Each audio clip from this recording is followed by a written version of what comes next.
Good evening, and a big welcome to New Wave with Newman tonight for this Eurovision special. Not really, but that was for Tom because you asked for that when we were tweeting together on Saturday night when the Eurovision Song Contest was on. But on tonight's programme, we have music from Blondie, The Ruts, Amy Rigby, and loads more. Our unsigned slot tonight, sponsored by Metro Mortgages, features The Stone Heroes, Logos, Underline Hero, and the Morgellons. And we've requests as well, and the classic album tonight, sponsored by A1 Debt Advisory Solutions, is Armed Forces by Elvis Costello. But tonight's star of the show is that fantastic punk icon, punk sci-fi hero as I would call him, Spizz. We've got a great interview coming up. It's in 3 parts, so you'll have to stay for the whole of the show, which no doubt I'm sure you will anyway. Hi, I'm Spizz, and you're listening to New Wave with Newman on RadioNorthumberland.com. Fantastic!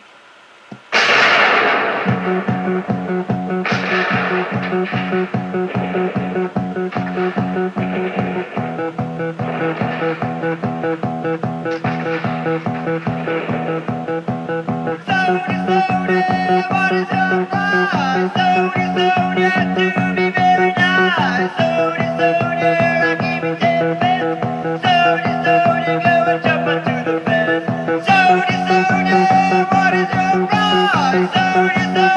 So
The most obvious question I'm going to ask you is, where did you get the name from? Basically, what happened was I was at school. We had a Dutch lad join us.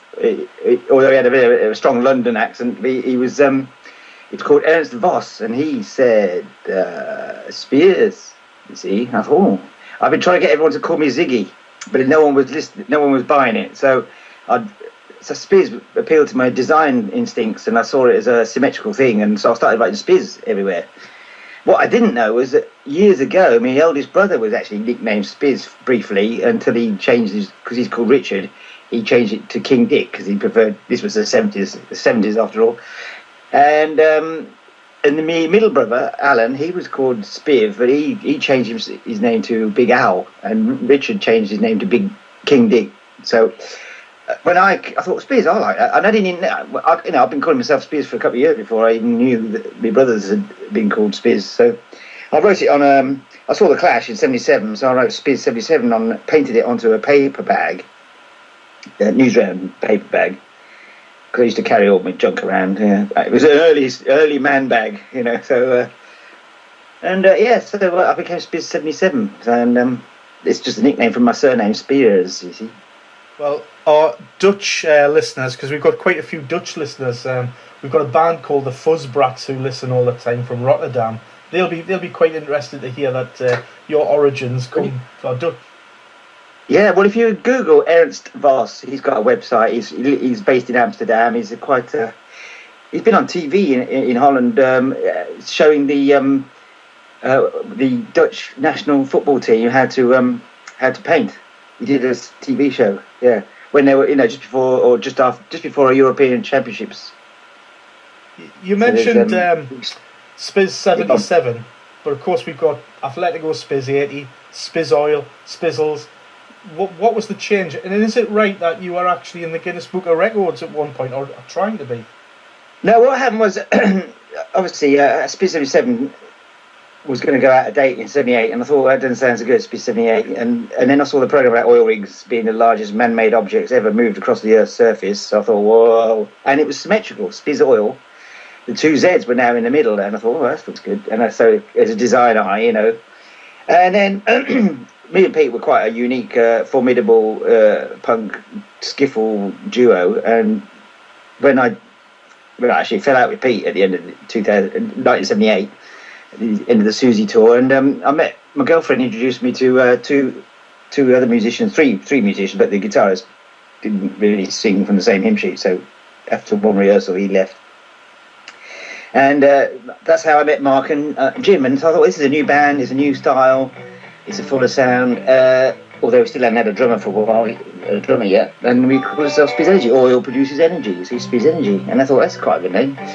And I ran around the stage a lot, so it seemed to make sense. And we had 7 guitarists and 4 drummers in 1979. So we thought, let's now we've got a stable lineup. By the end of '79, we had a second lineup. So they said, well, and it was a new decade, and we didn't like the Reagan and Thatcher anti-athletes going to Moscow Olympic Games because the Afghanistan invasion by Russia back in 1979, 80, and they were putting pressure on athletes not to go. So we thought we'd be supportive of athletics. Calling ourselves Atletico Spizz 80.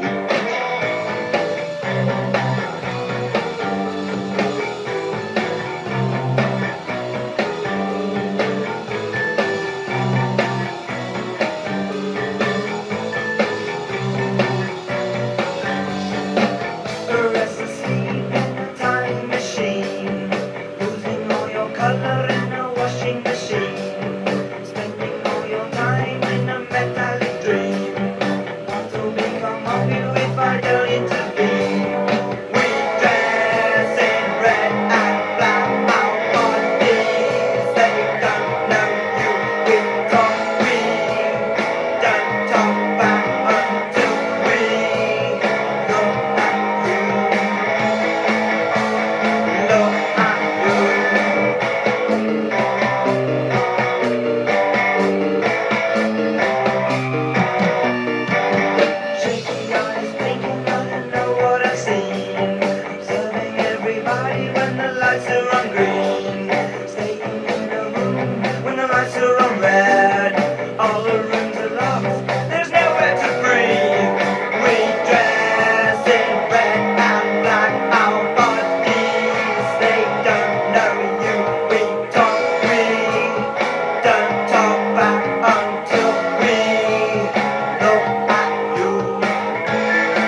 I adopted the runner logo from the Munich Olympic Games and adapted it a bit to Spizzify it.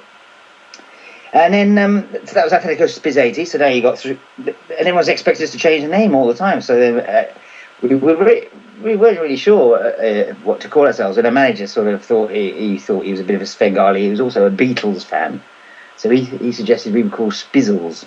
Possibly one of the worst names choices we made. But then you know everything was falling apart, and people were getting a bit. 2 years in the band, touring 600 gigs. Issues appear, you know what I mean? So after that collapse of that lineup, we tried to regain some ground, and so we formed. We got a new guitarist in. Pete Petrel came back in. We got the drummer who was on Soldier Soldier and Where's Captain Kirk, and called ourselves Spizz Energi 2, like a sequel, because it was almost the original lineup again. Then we released a couple of singles with Rough Trade after leaving A&M, and then that sort of all petered out. And by 1980, that was 82, 83, I went solo with some backing tracks and called myself Spizz Orwell, thinking I was clever, a year before 1984. And of course, it went right over everybody's heads. And then when 1984 came around, obviously I thought, that didn't work, so I changed my name. And also, I now had expanded the format into all-girl female backing vocalists, 6 in total, plus the backing tracks and me. And we went out as Spizz and the Astronauts, doing what we called the Last Future Show. So that's 84, 85. The girls were really excited by this, and we were getting quite a lot of bookings in nightclubs, and so we WAG, famous WAG club and stuff. So we thought let's call ourselves. I was reminded of a Laurel and Hardy film where they had a shop, and Stan Laurel, Oliver Hardy put a sign in the window saying "Open for big business." I thought, yeah, this is going to take off. We're going to Spizz's Big Business.